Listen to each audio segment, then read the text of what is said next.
The following may contain offensive language, adult humor, and or content that some viewers may find offensive. The views and opinions expressed by any one speaker does not explicitly or necessarily reflect or represent those of Mark Radulich or W2M Network. Please listen with caution, or don't listen at all. I was not prepared. TV party tonight! What? TV party tonight! Oh, we got nothing better to do than watch TV and have a couple of brews. Don't want to talk about anything else. We don't want to know. We're dedicated To our favorite shows. Oh, my circuit! Everybody loves Hypnotoad. Scary dog! Pearson at Blurnsville. Futurama! Good evening. You are listening to a Radulich and Broadcasting premiere podcast, TV Party Tonight. I'm your host, the mandated reporter, and frankly, I'm mortified, Mr. Mark Radulich. And tonight, for the first time, for the last time, our favorite show is Aggretsuko, brought to you by the good people at Sanrio and Fanworks and the TBS network. I am joined by David Wright. One more time around the block with this old ditty. How you feeling, Dave? I'm good. Just to clarify, TBS in this case is not Turner Broadcasting Services. It's Tokyo Broadcasting. That's what I thought. I did not think this was like a Ted Turner thing. You know what? You know what this network needs? What do you call it? A Christmas Story, wrestling, and Hello Kitty. I don't feel like that's what he said. No, it would have been a good business decision, but Yeah, Hello Kitty is definitely big business.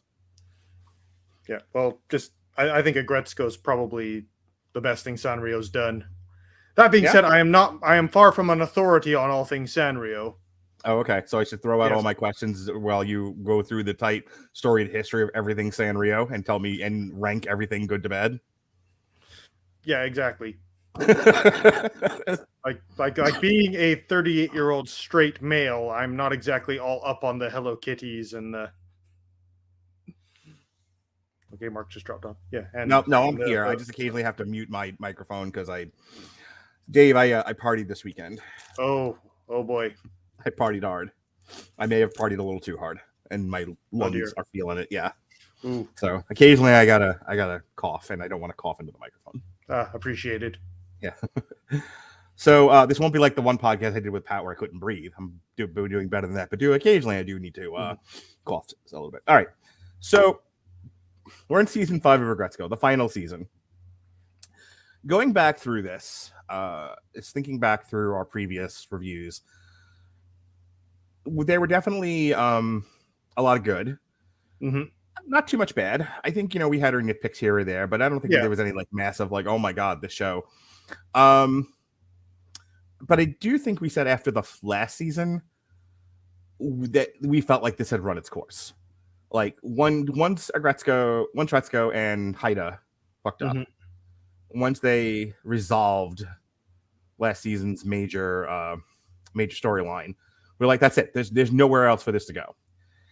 And not that I'm not totally sold on the idea that it went one season too long, but boy, am I glad this was the last season. And I want to ask you this. Do you think focusing as much as they did on Haida in this final season, our goodbye season to our good friend Retsuko, was the right choice? I don't think it was a bad choice. I mean, it did. Okay. It started off focusing more on Haida, and then it switched a bit more back to Retsuko. Like one thing that really frustrates me about sort of Hollywood writing is this sort of idea that once you get the girl or the guy, the story's over. Yeah.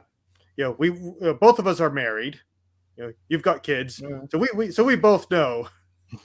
Yeah. Married and it's complicated. Yeah. Yeah. So needless to say, the story doesn't end. The drama doesn't end the moment that the girl says yes. Right. No. And that next day and the days after are, as you put it, complicated. Yeah. And And I do wish that there was more stuff out there focusing on that portion of life. Yeah. And What I think happens after you've won the chase? yeah, and now you have to deal with being in a relationship. Dealing with being in some cases a monogamous relationship. And that wasn't a dig at anyone, but just these are some of the challenges. Like all of a sudden, I'm a one woman man, and then a hot girl walks by. It's like, darn, she's nice. And it's like, oh yeah, right. I can't do anything with that anymore. I'm not allowed to do that at the moment. Yeah, and Ethically. like there's a lot of things that happen, like getting used to being with another person, trying to figure out what each other's thinking and doing, and making assumptions about what each other's thinking and doing, and getting it right and getting it wrong. Like there's so much that can be done that happens after you start dating, even that it's kind of a shame that we don't really explore that in our media. And I think it would probably help out a lot of people too, just to show that, hey, like, couples have fights. It's not all sunshine and rainbows after you get the girl or guy. There's still a lot of work and challenges and rewards after that. The Big Bang Theory Mm-hmm. is actually a really good example of what you're talking about. Yeah. Because the premise of that show was nerdy guy chases hot girl. Yeah. And he gets her 2 or 3 times. Yeah. That second or third time, they stay together. Yeah. But the show kept going. And along the way, Sheldon got a girl and Howard got a girl. And you got to see many different facets of what it is like to be in a monogamous relationship. Mm-hmm. And what are the slings and arrows that you have to contend with. But you're right, there's not a whole lot out there. I mean, sitcoms are probably your best place for that. Well, I was gonna say it's either you're single. I mean, like How I Met Your Mother, I guess, dealt with that too. But like, you never really saw Lily chase who's-he what's-he. The other lead character, the narrator, was kind of in and out of different relationships.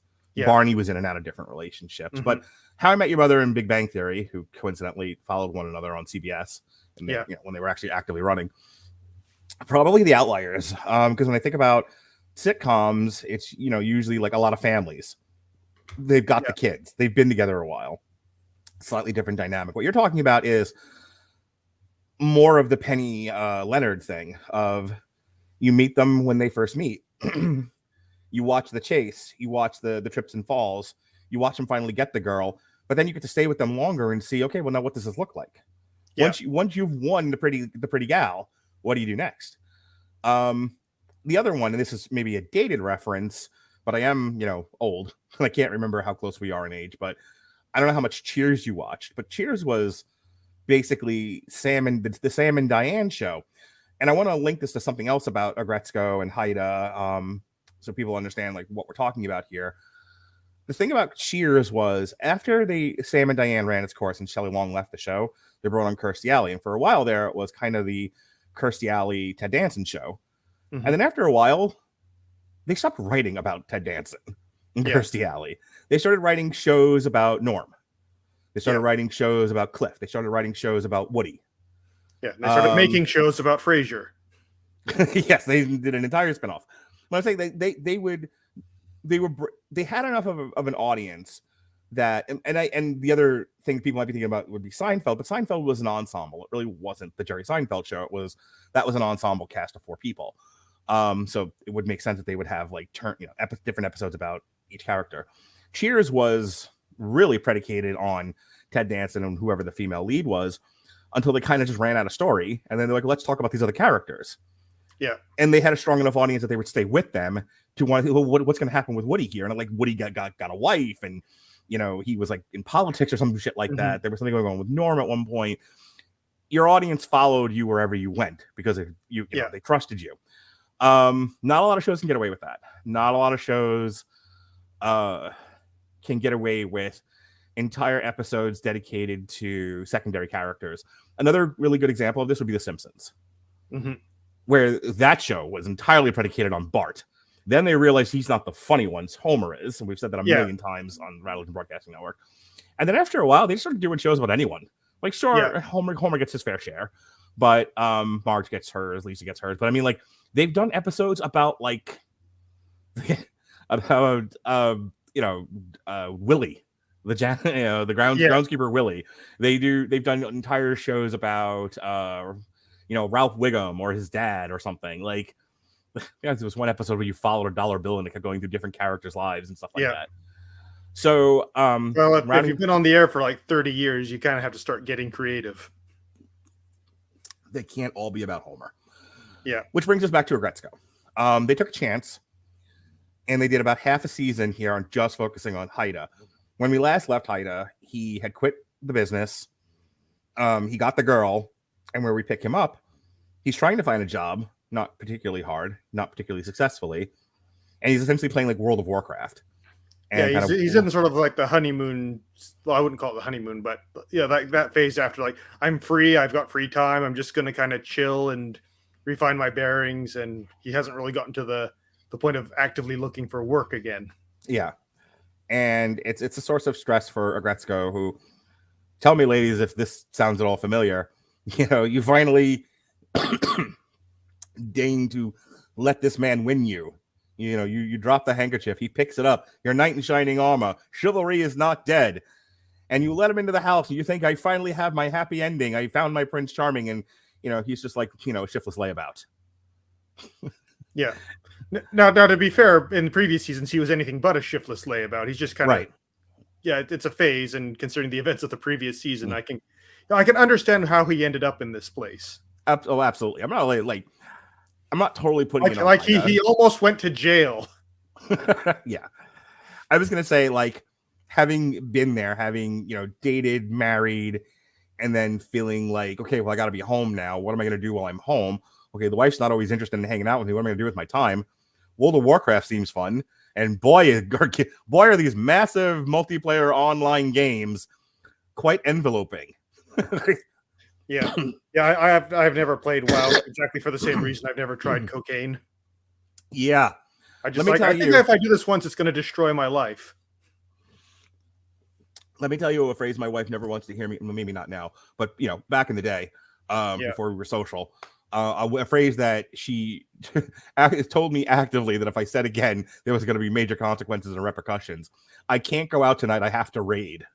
Yeah. I would love to see statistics of how many times like raiding has ruined a marriage. I bet it's more than a few. So Aggretsuko is kind of not having buyer's remorse, but she's definitely anxious. Like, oh, I let this guy in. He did all the right things when he was trying to woo me, and now that he has me, this isn't quite the happy ending I wanted. Yeah, for me, I kind of think of it as like, if you've watched that 70s show, the episode where the boys try and sneak into the girls' slumber party. Mm-hmm. And you have at the beginning of the episode, they're like imagining what it's like, and the girls are all wearing lingerie and having pillow fights, and like, oh, this is going to be awesome. And they get there, and it's flannel pajamas, cold cream, and hair curlers. Like, it's just, it's, like just realizing, oh, right, this person actually lives like a human being. Right. You're not angelic and flawless. So, well, speak for yourself. So so we can talk a little bit about just that first part of it, where Haida is trying to kind of find himself, because a couple of things that happen with Haida. He gets evicted from the apartment that his father was essentially renting for him. Yeah. We meet his younger brother, and the younger brother is the favored son, and the father is a... Yeah, it turns out he's from money. Yeah. The father is a local politician. The son kind of works for the dad. The dad is retiring from office, and he's sort of, propping up his son to replace him. And Haida is made out to be, again, kind of a ne'er-do-well, shiftless layabout of the family. Yeah, he's the black sheep of the family, I guess you could say. Yeah, and so and I can not like entirely sympathize. Not like I've had this problem, but we have definitely seen politicians in both America and Canada, presumably in Japan, where you have this polished politician, this salt of the earth, man of the more woman of the people, and then like the news kind of focuses on their children, and they're just a mess. Like, stop! Don't point the camera at my kids. I'm over here. Yeah. Well, as long as we don't elect them. That's the trick, guys. Yes. So there's like a subplot having to do with. Well, I think and maybe we should talk about this for a minute. Yeah. They evict him from the apartment because he's not working. Yeah. And the father's like, sort of a traditional American conservative, lift yourself by your own bootstraps, make your own way kind of a thing. Yeah. And so to force him to do that, he evicts him from the apartment, and Haida ends up living in an internet cafe. Yeah, he sort of gets trapped in a cycle of not being able to get an apartment because he doesn't have a job, but he he can't really get a job because he's not established. I think they even say that he can't, because in Japan your resumes, you actually fill out an official form. Like there's a standardized form that you have to fill out by hand for all your job applications. So like so he can't just like make a resume and not put his address on it. Okay. Like he actually has to fill it in on the form, and that's a detail of the show that they didn't really explain. But now that you say it, like, that was an issue that he was having. Yeah, I didn't understand what was happening there. Yeah, because like in the English teaching world, like it's pretty much the same as what you would do in North America. It's you write your resume or CV, and and then you submit it. You don't have to fill out the standardized form. Right. But for I only found this out from my wife because she's Japanese. That like you actually there's a specific form. You have to take your picture, and it's like applying for a passport or almost sort of thing. So he gets caught in this vicious cycle where he can't he can't really apply for jobs, but he also can't find a place to live. And Retsuko is she's cut him off at this point because she's again going, if you want to see me again, you gotta stop playing video games and start finding a job. I want to date him. Another thing women I'm sure can relate to. I want to date a man, not a child. Yeah. Oh, Sonoda's boyfriend school those scenes were just priceless. But good stuff. Yeah, and it's all just a misunderstanding. Like Retsuko doesn't know that this has happened to Haida, but Haida doesn't want to tell her that, and it's kind of the whole we're not communicating what exactly is going on with each other for various reasons, and that's creating a bigger problem. Yeah, because Retsuko she doesn't want to hurt Haida because she understands that he's in this difficult position due to the events of last season, but also she doesn't want to risk leaving him alone for too long and him turning into a couch potato. Right.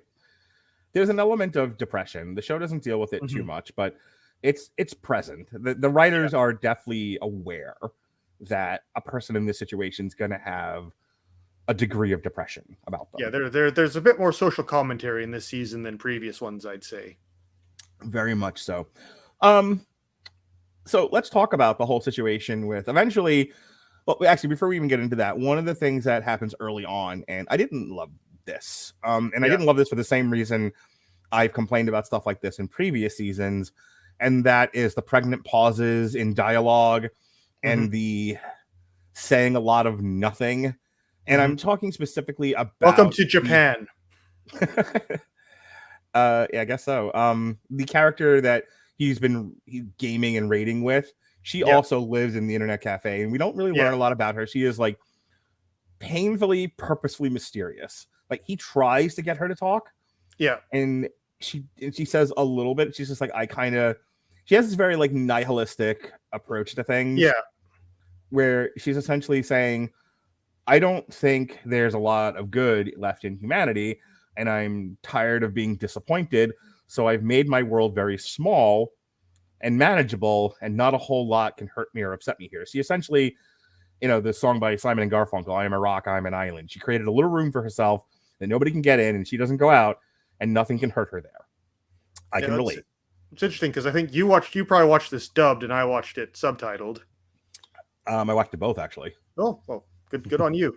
But I kind of just found it. It was more like, what's the point of trying to succeed in a society where you cannot succeed in? I'd rather just make myself comfortable within the limits of what I can achieve in my estimation, and be happy there. So I mean, it is a kind of nihilistic view of things. Like I have no hope for a better future, so I may as well just make myself comfortable where I am.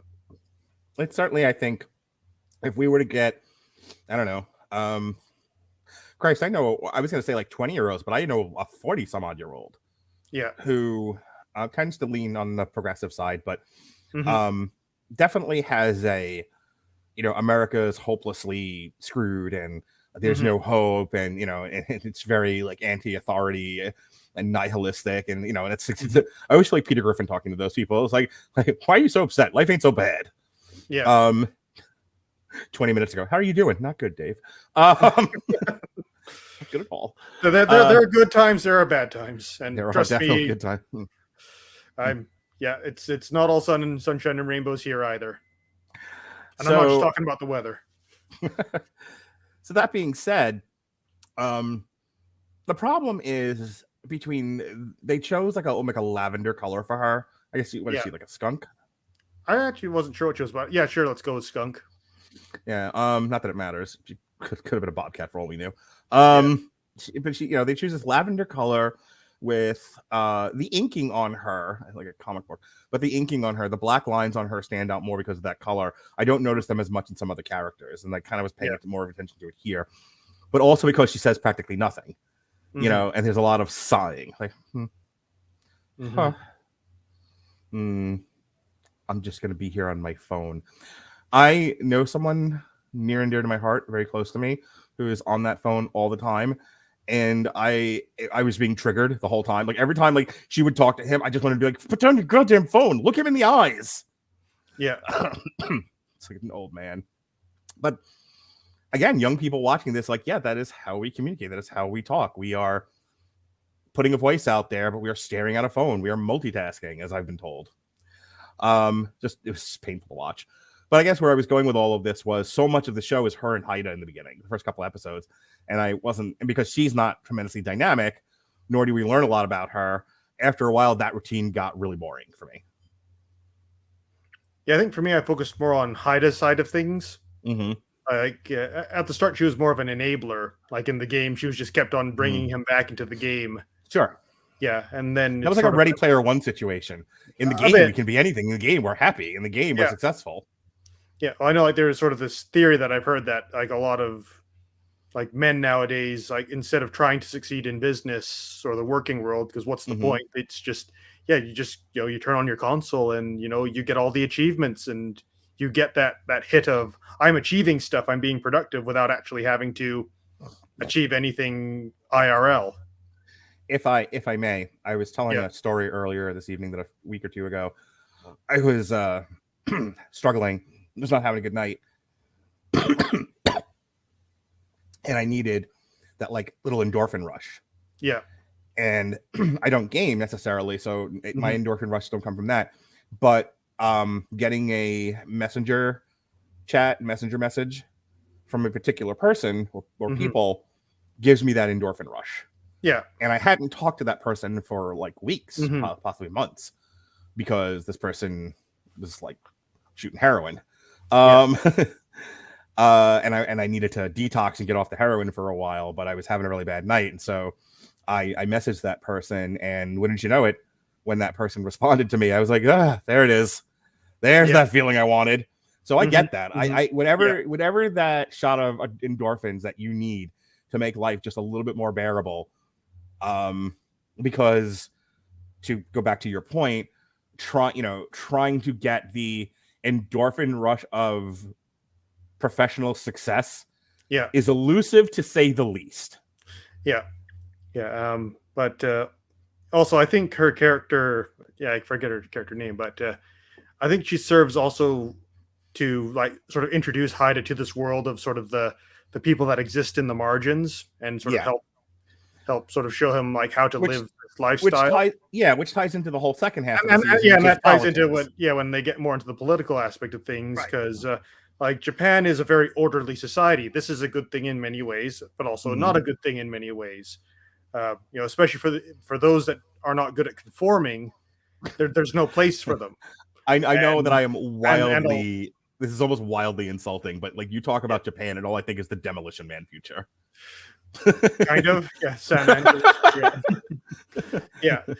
but this is almost the forget that who's the Dennis Leary, the Dennis Leary character. Yeah, Mr. where it's- Edgar Friendly. Yes, that's what I Yes. was thinking of. Like, I Yeah. just want to eat a greasy cheeseburger. Yeah, whereas he's gone more like militant anarchist. Yeah. In Japan, it's a lot more just people just shut themselves off. Like you've probably heard of the hikikomori, the like people that just they stop going to school or they don't find a job and they just like live in their like rooms in their parents' house, not even coming outside and just surfing the internet and reading books and just sort of not really participating in society. There's a national conversation going on in America about like incel culture. Yeah, there's a little bit of similarities, but also not. Incels is more the whole frustration over not being able to get a date. Yeah, but I think it does go a little deeper than that. Yeah. You know, we have bred generations of socially awkward people who just don't know how to socialize outside of podcasting. Outside of the internet is what I was going to say, whether it be gaming or podcasting or what have you, tweeting. And so much of social evolution is your ability to talk to another person in real life. You know, Robert and I don't know if you had a chance to hear the Damn You Hollywood Oscar survey that we did. I think I did listen to that one. Yeah. We spent a great deal of time talking about the Banshees of Inisherin. Yeah. And one of the things that came up in that conversation was the need for friends in your life, but not just this kind of friendship, which I value. Said that on the show. But also to have those friends in real life. A conversation that came up, it's funny. So everyone knows, and I'm bringing this up not to necessarily discuss it, but I want to discuss what came of it. So I've talked now for a while about being in an open marriage and all of that. And it's so funny because my wife, part of the reason that drove her to this point was the inability to make any friends. Like she made friends through work, but her teacher friends were not great. And there's a lot of judginess and they're all involved in their own families and their own time. And she just felt no matter how much she tried to reach out, no matter how much she tried to integrate herself among these friends, she always felt like the odd man out. She always felt like she didn't belong. And she was struggling to find friends anywhere else. And it was funny. She would look at me with all the podcasting and going, oh gosh, you have all of these friends. You have all these people that check in on you and you have these great conversations and you spend time, way too much time on the computer talking to them, you know, through the medium of discussing a television show or a movie. She's like, I want that, not that, but I want that social interaction for myself. And she goes, and then we opened up our marriage and boy, is it so much easier to meet just even friends when you don't have to worry about cheating on your husband anymore. That tells you a lot about our society, by the way. But I think, that's it. You know, there's so many studies out there about, you know, we talked about this on the show, the inability for people to make friends as adults, that men have, you know, a grotesque lack of friends that, you know, or the friends they have, or the people that they game with online, you know, Call of Duty or something like that. So going kind of rounding this back to Aggretsuko, there's this, you know, he starts to integrate himself with, as you call it, the marginalized people. And what that does for the greater narrative of the show is when the father starts talking, you know, doing that sort of Rush Limbaugh, arch conservative, pull yourself up by your own bootstraps, the people that don't make it are shit argument, which my father-in-law, that is who I kept hearing in my mind. It was just like, oh my God, Brian, is that you? Like, it was like they totally based him off my father-in-law. You know, being the commie social worker liberal of the family, I've had to hear that one a lot. You know, many family dinner. And so the father's like, yeah, poor people are crap. And Haida's like, wait, I've met these people. Yeah. And they feel abandoned. They feel uncared for. They feel like there's no reward at the end of a hard day's work.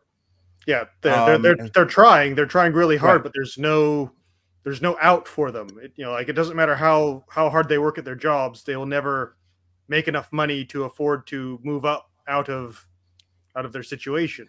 But I think there's also like an undercurrent that the writers seem to be touching on, but not tremendously because they had to move on to other stuff. But this idea of not being appreciated in your job. Yeah, you know, there's a lot of TikToks about like oh, how do businesses show appreciation? And it's like, you know, the Minions, and they show you a stack of money and they go boo boo, like pizza party, you know, things like that.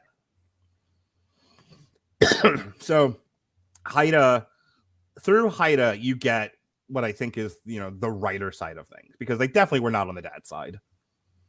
No, I mean, I am in agreement that you should do your best with what you have to make the best of your situation. Like, I I'm think not we can you know, both give agree up, that but- giving but up at- is not the answer. Yes, but at the same time, yes, like there are bigger things in society that do make it difficult for people to progress. Can I tell a quick anecdote? Real Sure. fast? So I live in Tampa, Florida, and as you Yeah. know, in Tampa, Florida, we have a big Cuban population. Hmm. And one of the guys I work with is from Cuba. Yeah. And anytime, and so there's sort of a think tank that happens amongst sort of the higher ups in detention and me. Hmm. And for the most part, they tend to swing conservative, and I am by default a token liberal. Yeah. And I can't tell you how many times I've had to hear the one guy from Cuba been like, listen, I lived in abject poverty. It's fine. Come to America. You have all of this freedom. You have all of this opportunity. Take it. If you can't do anything with all of these things afforded to you, that's on you. Because I've come from tyranny. There's no excuse here living in America. That seems to be like his gist of things. Yeah. And I was like, gosh, it's so much more complicated than that. Let's Yeah. throw out there some generational racism, systemic racism, things like that. Nope, none of that. Just America's the land of milk and honey and opportunity. Make it or break it. All right. But and that is definitely like a big part, thematically a big part of this season. Yeah, well, I also kind of like if there's this fun little thing that they had early on, Bubble Land. Like the company has created this amusement park for boomers, basically. Because like in Japan, like the 80s and early 90s, they had the bubble economy where like Right. This was when America was making movies about Japan buying the planet and Yes. and all that kind of thing. So it was just like, yeah, there was just money all over the place and development and things were great, and then the bubble burst. Right. And so it's like, oh, here's a place where all the boomers can go to pretend that the bubble economy never left and just there's money and prosperity and everything. And Boss Ton is there in the break room. He's like, have you been to Bubble Land? It's great. It's amazing. You should try it. And all the millennials are just like, no, not interested. Like, and it was kind of, like this. And that's kind of what Haida's, his opposition to his father came from is like, you got the part of history, economic history. You got to ride the internet boom. Yeah, well, not even just before that, where like you got. No, I know, but I mean that's for Yeah. a modern sort of parallel. Yeah. The people who got rich in the age and the rise of AOL. The wild west of the rise of the dial-up internet. Yeah, sure. Yeah, because it's funny. So, Bill Clinton followed George H.W. Bush as president, and George H.W. Bush inherited a falling economy from Ronald Reagan, who had brought the economy up from Jimmy Carter, and so there's nothing to be done. Economies run in cycles. You can kind of somewhat affect them, depending on what you're doing, giving loans to people who shouldn't have them, but for the most part, economies are always going to run in cycles. There's always going to be a bubble and a burst and a bubble and a burst, a correction, yada yada. And so, HW just sort of mines the store during the recession, and then Bill Clinton gets elected after one term of HW, but he also happened to be elected at the time that the internet was on the rise. Yeah. So he gets ascribed this growing economy, except that an entirely new industry had come up out of the ether. Yeah. Literally, had I been president at that time, I'd have been mastermind. No, I just happened to be in the right place at the right time. But same thing you're talking about with the bubble economy in Japan. Yeah. So there was that sort of issue, and just his father's complete inability to see that. Mm-hmm. Did you think they made the father way too over the top evil? He's just Josiah Emperor Palpatine. Yeah, I'm not so sure I would say evil, but he was certainly a caricature. Mm-hmm. Yeah, of sort of the out of touch, old school conservative type.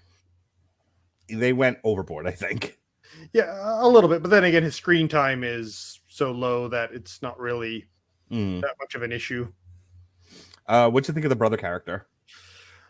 I thought he was a little bit more interesting, especially the part where he tries to pay off Haida to stay out of the family's way because he's about to to be ushered in as the successor to the father's Right. position in the government. And Haida's like, no. He keeps on refusing, and then he just like keeps egging him on, and finally Haida's like, well, okay, I guess we could use the money. And then he's like, I knew you'd take it. You talk a good game, but really you just want the money. You're pathetic. You're a loser. I know it. And that sort of aspect of the character there. It's like, man, he's kind of became like a huge dick. Like Haida refused him like 10 times. Like, Right. It's, the joke about James Bond, 1,000 no's and one yes means yes. Yeah, exactly. I thought it was got a little more interesting towards the end, where you see the pressure that he gets from Retsuko's campaign, where sort of like he says, I'm gonna devote myself to a law that will ban government service after age 65. And you just see Haida just starts laughing, and then their father starts laughing too. Just like 90% of all the politicians in the Diet, that's like their parliament or Senate, whatever you want to call it there, are like over that age. So good luck getting anyone to vote for their own retirement. It's why term limits don't get passed in America. We should absolutely have term limits for senators and congressmen. Great. Who gets to vote on that? Congress. Yeah. Or how certain parties keep supporting a government that's not popular until they're eligible for their pensions. Yeah. That's why redistricting is always fun too. Like, listen, since we're in charge, let's redraw this so that it benefits us in the next several election cycles. Yeah. So, so it is funny how even though he wins in the end, but he also had to make this huge sacrifice that's going to make his career very difficult. And that was sort of spurred on by the pressures from Retsuko's campaign. That's kind of interesting. And then you get to the end where like they commiserate in Haida and him sort of have this moment of like, it wasn't me that tried to kill you. It's like, well, yeah, of course I know you're my brother. Like I've known you all my life. I know that's not the way you do things. And it's kind of like this nice little human moment between the two of them, where it's like, let's put the politics and drama aside and just be brothers. Yeah, it kind of reminded me of the end of Creed with Jonathan Majors and Anthony B. Jordan. Yes, No, Michael B. Jordan. Michael B. Jordan. Yeah. Where they just beat the shit out of each other in the ring, and then there's this moment of them in the locker room going, "You good? I'm good. All right." Yeah. Just wanted to check, is there really a party of rage? No, I don't think there's okay. That was invented out of whole cloth for this. Yeah. I wouldn't read too much into the political representation in the show. Okay, so we gotta move on from Haida, though I could have spent the entire hour talking about him. Yeah, but the only thing I will say about Haida in closing is I do like how when Retsuko eventually does find out what's really going on, Feneko's and Kavai's investigation into the whole thing was hilarious. Just the moment where they all see them in the cubicle, and Feneko's just like, everyone who thinks he's guilty, raise your hand. Everyone just puts up their hand. And but then Retsuko's response was like, hey, I understand. Like sometimes life goes crazy like that on you, and there's nothing you can do. I wish you had told me. And like it that really shows her growth throughout the show. Whereas really like this is sort of tying to my final thoughts for this show. The show really is, despite being all cute animal characters and a brightly done cartoon, it really is adulting the anime. Yeah, the thing I've respected about the show and you kind of pitching it to me was, don't get caught up in the Sanrio Hello Kitty cutiness of it. Don't get caught up in the fact that it's Japanese and technically an anime. Watch this because it's a workplace sitcom. Or workplace like drama situation drama. I'm like, okay. Yeah, it's about a young woman who's just gotten out of college, has gotten her first job, and is now dealing with the realities of being an adult in the workforce, and sort of all the the slings and the twists and turns of life, and maturing through all of that. And this is the season where we really see that really paid off, and where she has a lot better understanding of who she is and what she wants in life. I know I've complained about this in the past, and this one in this season they really got past it in a very positive way. I used to refer to her as like anxiety the show. It's just everything about Retsuko. Well, she's you like Retsuko. You want Retsuko to succeed. You want good things to happen to her. You're sad when bad things happen to her. She's a genuinely good person. But I know one of my frustrations with her was much like I said about the Sun character, was like so much of what they want her to do. She was like, And if it wasn't for the fact that she's a death metal voice, she would just be this, wet mop. Yeah, I mean of a that character. comedy comes from exaggeration, right? You kind of have Sure. to punch it up. Like how many people have gone to work at a normal company and then season 2 end up dating a tech eccentric billionaire, and season 3 get recruited into an underground idol group. Then Right. Season 4 have to deal with like corporate restructuring and shenanigans, and then season 5 end up running for political office. I feel like, and just as an aside, I feel like Yeah. the season where you run for office should always be your last season. Yeah, and for me, I've always enjoyed the seasons like seasons 1 and 4 where it was mostly focused on the workplace stuff, more than when she sort of. Right, we talked about that in previous reviews, but So once she's sort of divorced from the Haida drama and she's left to her own devices, she is being pursued by this character who wants her to be, and I didn't totally understand this, but she's definitely a figurehead. They are putting her out front so that this party can be elected. But I got the impression that this was really all just to bring attention to the idol group. And I didn't really understand that. Yeah, if you could explain it to me. I got a little lost. Okay, as best as I understand it, like when she was in the idol group, she got some popularity, and I think she even has like a YouTuber Instagram thing where she like does her death metal singing and instruction sort of stuff. So she's like a very low key celebrity. Yeah. And I mean, I'm not a metalhead. I have great respect for metalheads, but yeah, rock on, right? Like, is this metal or Spider-Man? I don't know which. But, that's Spider-Man. Right, hang on. Yeah, that's Spider-Man. That's metal. Okay, gotcha. That's a funny rabbit. Yeah, that's a goat or something. Anyway, yeah. So, and like metal, there certainly is an area of it that's just like I just want to scream at the world and vent all my frustrations, and hey. Good on you. But I think studies show that it actually really helps people calm down in general. But yeah, so we have this sort of I forget the name of the party now, the Rage Party. Yeah, where it's a small party, and he basically made a fool of himself in the diet, became a meme, and it's sort of a fringe party now. Mm-hmm. So he wants to recruit Retsuko to be a representative and run as as a party member in the next election, to sort of bring more attention to the party and get it sort of back on its feet. Young blood who's hip and with all the kids on the YouTubes and whatnot. This is essentially, I don't know how much you follow American politics, but well, we kind of have to because you guys just never shut up about it. I don't know what you mean. We love you, America. You're great, but you are kind of the noisy neighbor. We're the noisy, obnoxious neighbor. Yeah. It's escaping me who it was, but there was this one politician who I think in the 2004 election, it's the one that Kerry ended up winning. But he, I might look it up in a second, but he was running strong. A lot of his money came from like Kickstarters and shit. He raised a lot of money through the internet.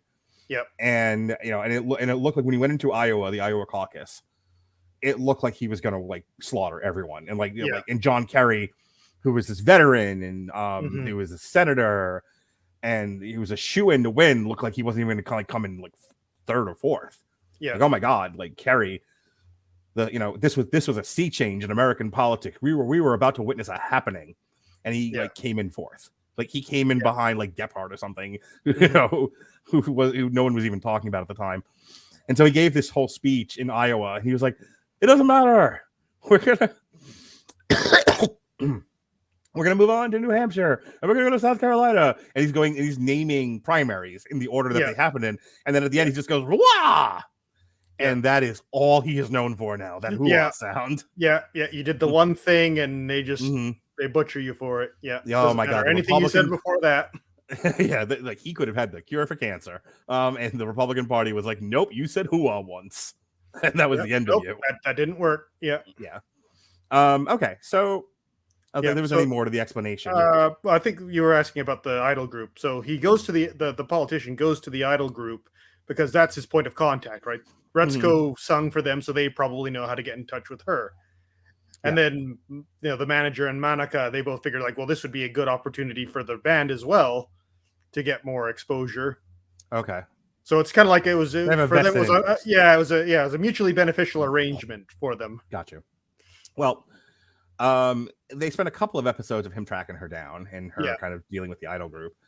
And then finally he wins her over, and she doesn't want to run. She's not a politician. She's this meek girl, but she likes doing death metal voice, and she feels, and sort of an undercurrent theme of the season is the haves versus the have-nots. You know, for a Japanese show, I thought this spoke to an American audience quite well, because one of the things, and I don't want to get too much on a tangent here, but you know, one of the undercurrents of the 2020 election, when 2016, the 2016 election when Trump ran, was this deep well of dissatisfaction among people who formerly had a lot and probably still do, but feel like they don't.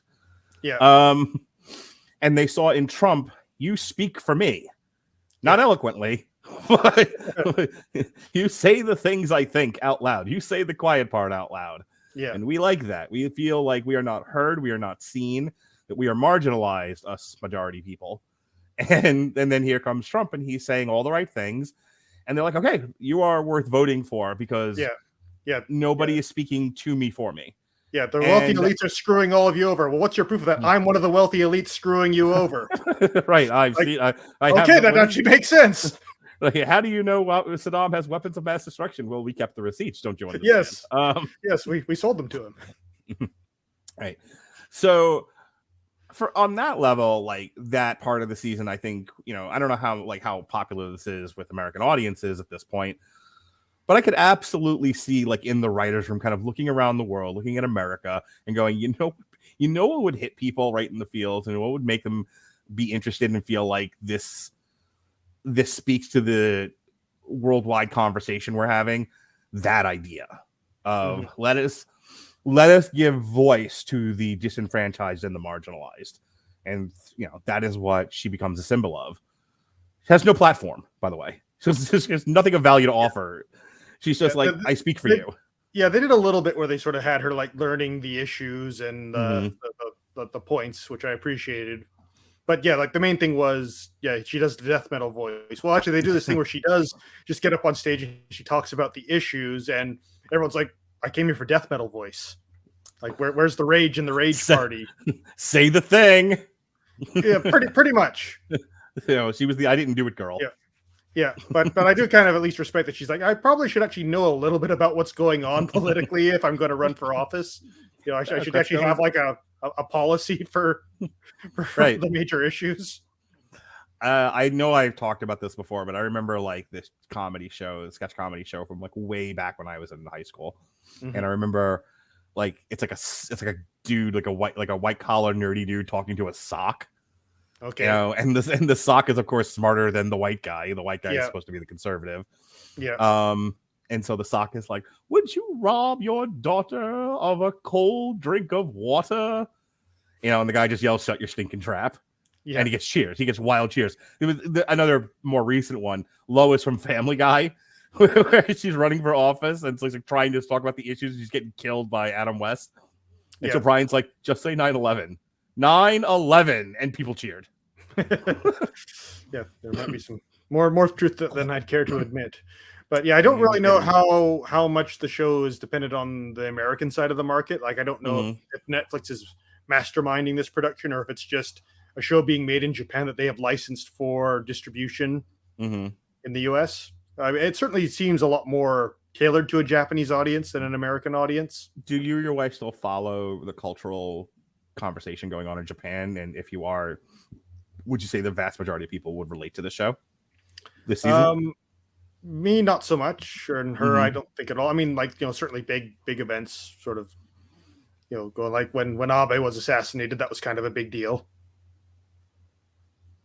Like Shinzo Abe, Prime Minister of Japan, he was, you know, assassinated last year. So yeah, that was kind of big news. But yeah, as far as those social issues, not so much. Like, I sort of studied a bit of it when I was in university. Like, I've read a couple of books on the subject. We'll give him a second. Oh, okay. I was wondering why you were. Am I back now? You back? Am I back? Things look okay to me. Nope, not so much. How about now?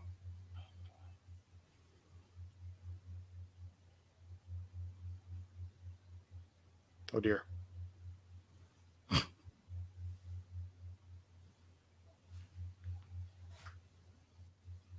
Yep.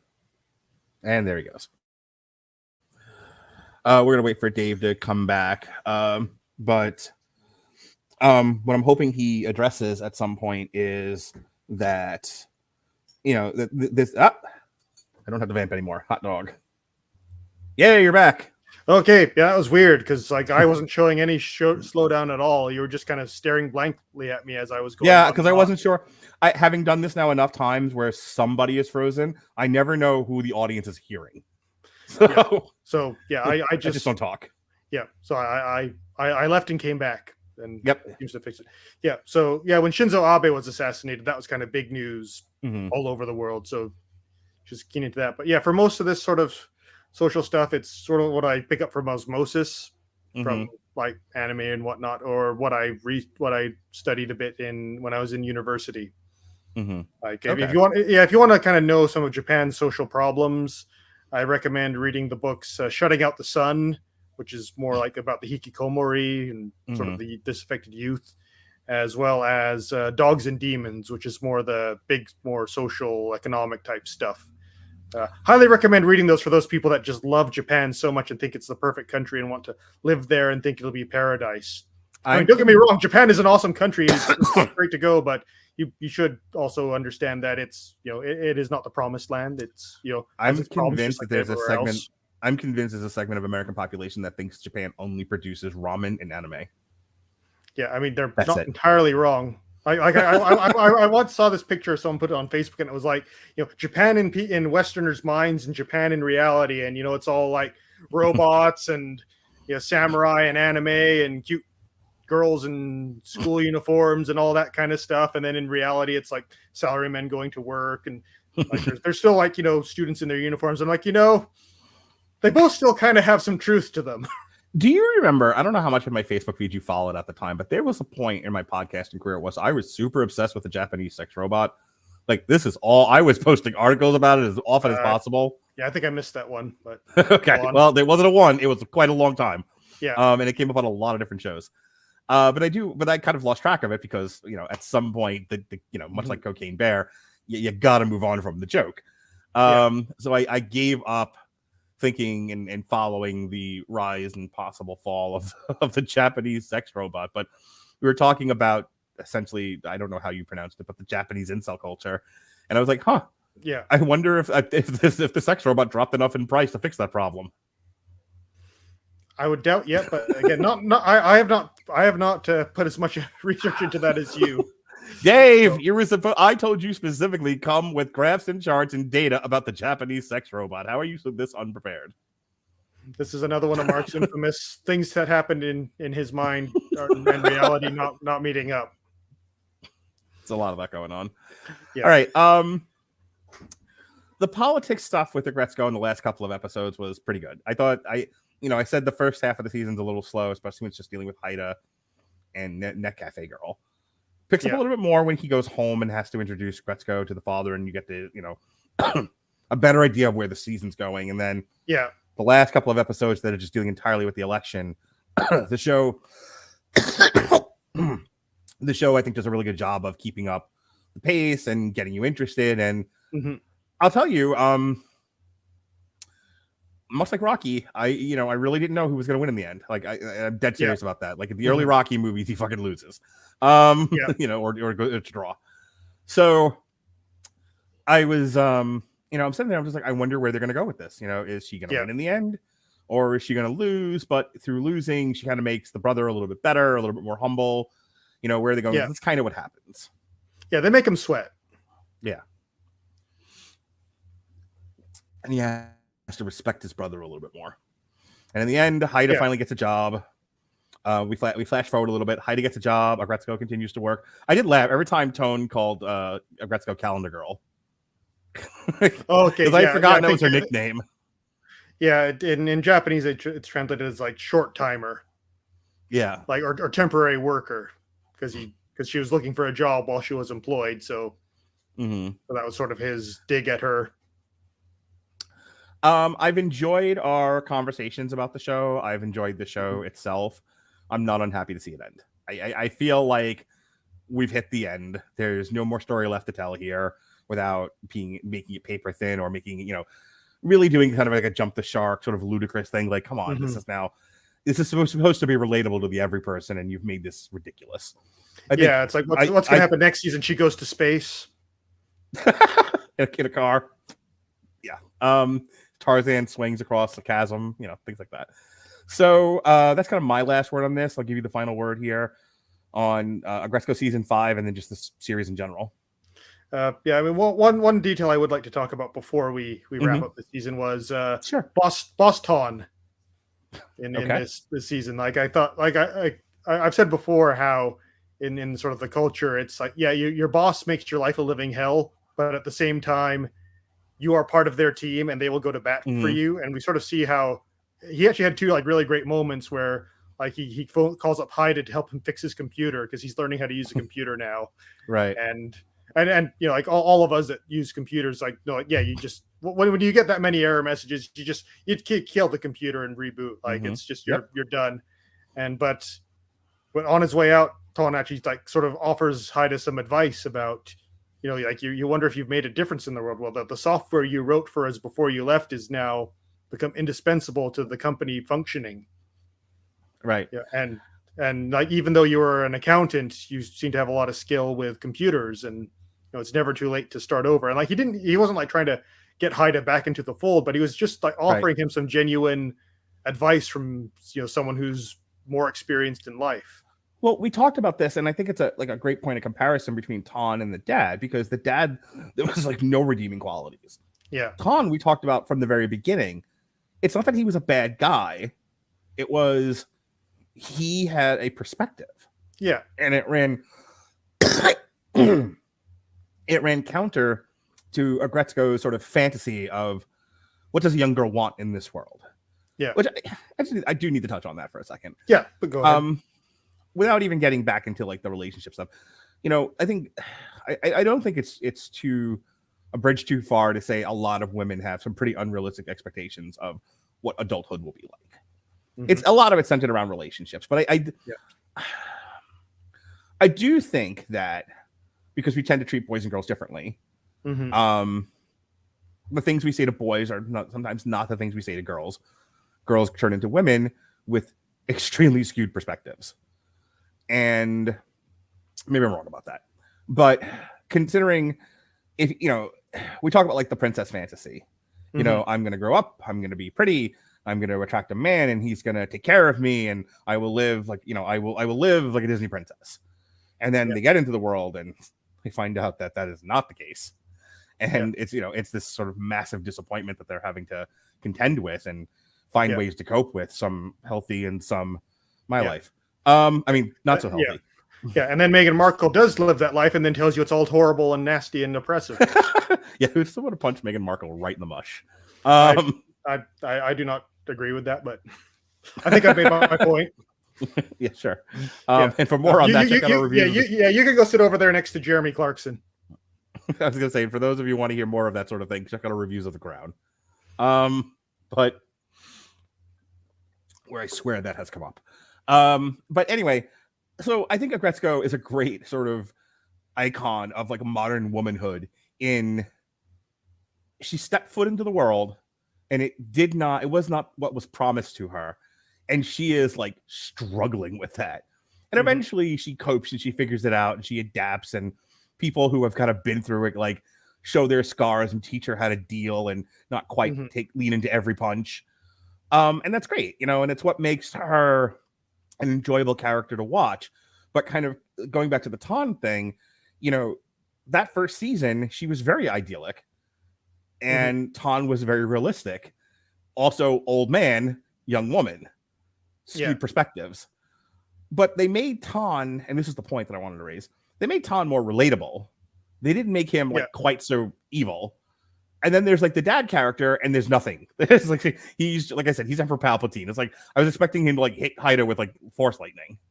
Yeah, Like it's yeah, that yeah. bad. Like why did we like Tan's okay? Like we're willing to see like he has just a side in all of this, and you can feel free to agree or disagree, audience.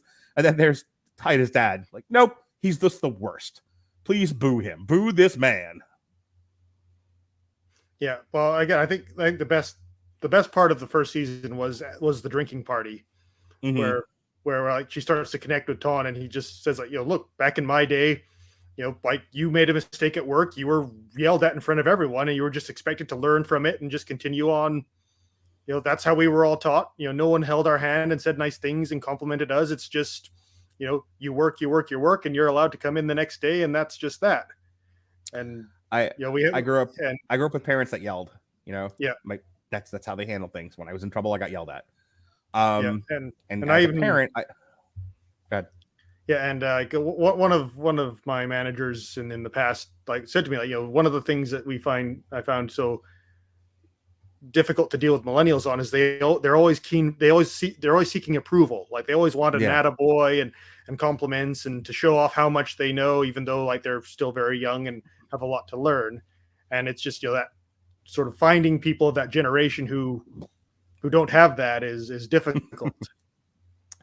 What I was going to say is, so, having parents who yelled, a vast majority of my kids' lives when they did something silly or, they're not bad kids. So I can't, like, they blatantly disobeyed, kind of passively disobeyed, forgot to do a thing I'd asked them to do 12 times, things like that. I would just lose my patience and I would yell.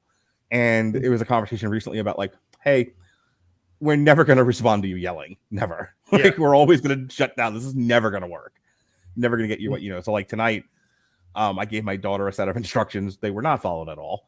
And I kind of needed a minute. And then I kind of sat her down and I was like, I have to explain to you now very quietly, very nicely, how mad I am. Yeah. And it's like the Homer fiddly dee. That will require a tetanus shot. I think it steps on a nail. But that's what you go through at work too, where people mess up. They mess up badly, and depending on what your job is, you may have greatly affected someone's life and very negatively. And sometimes you have to be told you did wrong. Maybe that you're a dumbass. And like, nope, you can't do that stuff. And we did get him in later on in the show, like when Retsuko's struggling to give her speech at the rally at the end. He finds her when she's run off, and he basically says like, look, you need to be Retsuko, like you need to be to rage against the world like you did at the party. She's like, I thought you said you didn't remember anything from that night. And then he just kind of walks off. It really shows sort of how like there's some more depth to his character than just the evil boss that he was for the first season. And of course this season he's kind of more of a joke. Like he's there in the break room, like, look at this great big screen TV we have. Does anyone want to watch it with me? And all the your employees are like, nope, we're good. All right, Dave. Anything else? But yeah, I think it was. I mean, I think season 4 was one of the best seasons. That was edge of my seat every episode. Could not stop watching. This one was still very enjoyable, and this is sort of it's more the payoff of seeing Retsuko more at the end of her journey into adulthood, where she's now become more mature and understanding and accepting of things, and her and Haida kind of working out how their relationship is going to work together. And like I agree. I think that I'm not sure where they could take the show from here, doing a whole season. I kind of wish that like they did the Christmas special after first season, and I kind of wish they'd done more of that, because I do like these characters and I would like to see more stories with them. I just kind of think that there's not really enough there to do a whole season. It's kind of like with Downton Abbey, where they sort of got to the end of I think series 7. And then, that's it. We're kind of running low here. But then they said, well, we kind of got enough for a movie. So they did a movie. And then, we kind of got enough for another movie. And that's probably where it's going to end for a while here. But it was decent. Like, it all worked out in the end. They didn't like drag it till its death. Like a lot of shows do. So Big Bang Theory just kind of ends with, Sheldon gets the Nobel Peace Prize, but what he figures out in that he'd be so episode upset at that. He wanted the prize for physics. Oh, that's right. he won the Sorry. Nobel for physics. Yes. But what he realizes in that episode is that he has the greatest prize of all, and that is the love of his friends, and that's the Yeah. show. You know. Aw. Yeah. Yeah. But they don't. Yeah, but we you don't lost see at the future. finals, but the friends we made were the real victory. That's right. The friends we made along the way. By the way, that's how every Japanese sports drama series ends. Perfect. So you never get to see, did Penny and Leonard have kids? You know, you never got to see, Yeah. 10 years, 20 years in the future. Then there's the polar opposite of that, New Girl, where they fast forward, a dozen years or so, and they all have kids, and they followed what's her nuts and the boyfriend, and what they're doing or whatever. I mean, they could have gone either way. Yeah. But I think kind of this like Oz ending of, and they went on to live their lives, good, bad, or indifferent. But here's where our story ends. And that's not also a bad way of ending it. So I was satisfied when it was over. I just didn't want it to continue. I was like, they didn't mess up they didn't do a Shazam 2 where completely not stick the ending. It was perfectly fine. And I did not need to see any more of this.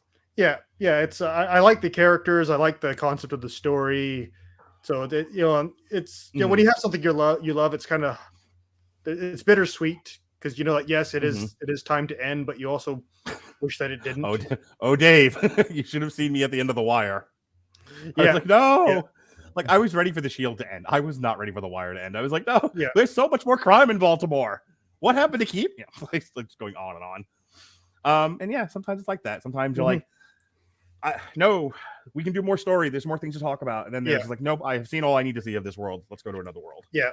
But no, I think it's probably one of the most mature shows I've seen. Not mature in terms of swearing and violence and sexual content, but just mature in like this is adult life. Do me a favor, keep going for just a second. Okay. Just when I reach the end of my point. But yeah, it's all about how to be an adult and managing the realities of going into the workforce, the dating world, and striking out on your own and becoming, getting used to life and how to live it. And I kind of like how at the end it's Retsuko and Haida end up getting married, and it's blinking you miss it. And just the end is just them going to work in the morning and like we're cool. We know what we're doing. We've kind of got things sorted out where we're happy where we are, and that's a good ending point. So yeah, I don't know if there's anything that this studio is going to do next. I kind of hope that they try their hand at something else because I think there's a good team of writers and directors here, and like even the music I find is so great. Just like you have just these different little earworms for different situations and characters that just make the show so funny. Like Tsunoda has her own theme. Washimi and Gori have their like power boss ballads, and like it's a lovely, delightful show that it has a very video game quality to it because there's a lot of repetition of the same track. Whenever they're in the office. Yeah, and then like the animation's kind of this cell shaded 3D that looks very 2D. It's quite well done. But yeah, like I really enjoyed my time with the show, and yeah, like I say, it's kind of the greatest compliment is I'm kind of sorry to see it go, but I understand. You ever read any of the comics? No, I know there's like some shorts that they made as well, and yeah, the little sort of comics about her at work. Yeah, but back before I was social, I think one of the times that we were going to do an Aggretsuko review, I was planning to do a comic the same week, and then I was like, nope, killing half of these. So yeah, we never quite made it that far. All right, Dave. We need to figure out what else we're gonna do. Just me and you. I gotta like work you into the. I like a single poly man have to work you into my rotation. Want to be worked into my rotation, Dave? Yeah, I think we're gonna have to add a slot to the Radulich Broadcasting bingo card for Mark makes sexual innuendo about polyamory. For more than a year now. Yeah. Leave me alone. I have nothing. Give me a break. I wasn't saying stop. I was just saying we should put it on there. Yeah. Okay. Well, right now, when we put mentions the Wire on it. It's true. Every once in a while, I got to refresh the bingo card, put some new stuff on there. Yeah, I have you down for Guardians of the Galaxy. Bear Square is up for grabs.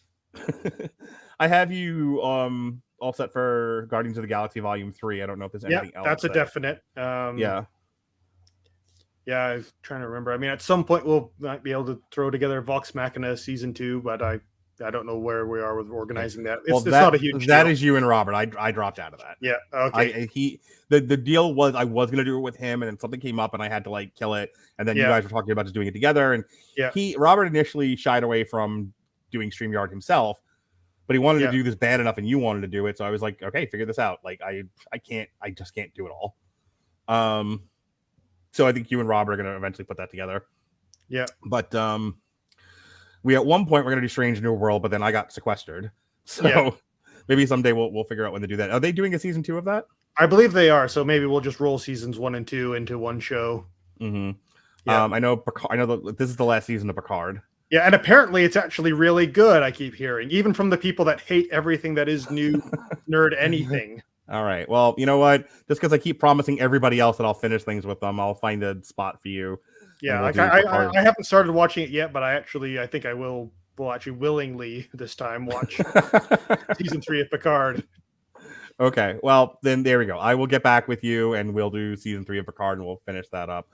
I'm less social these days than I was, so I can afford an extra day or two of recording. Yeah. I mean, I'm making my way through Mandalorian season 3, so I'll. Well, that's Alexis's department. Yep. So just you and me. I mean, like I gave you a list of suggested shows. I think somewhere in our chat. Somewhere. All right. And with that said, what I'm doing tomorrow, myself, Robert, Alexis, maybe Chris Bailey. He said something about a run-in. I don't know what he meant by that. We're going to be reviewing Shazam: Fury of the Gods, and then Thursday I will be reviewing. As the Metal Hammer Jukebox is back, and we're going to dedicate some of that show to reviewing the new Steel Panther. We're going to play some videos, might talk about the 100 greatest metal songs of all time. I have a couple of other ideas for that. So that's what's going on this week. All right. Dave, anything else you want to plug? I think that's it for me for now. But yeah, I'll just keep my ear to the schedule, and if something pops up, I'll be in there. But yeah, I'm usually on anything Star Trek, Star Wars, or Marvel. Fantastic. All right. For David Wright, I'm Mark Radulich. This has been TV Party Tonight. Be well, be safe, and behave.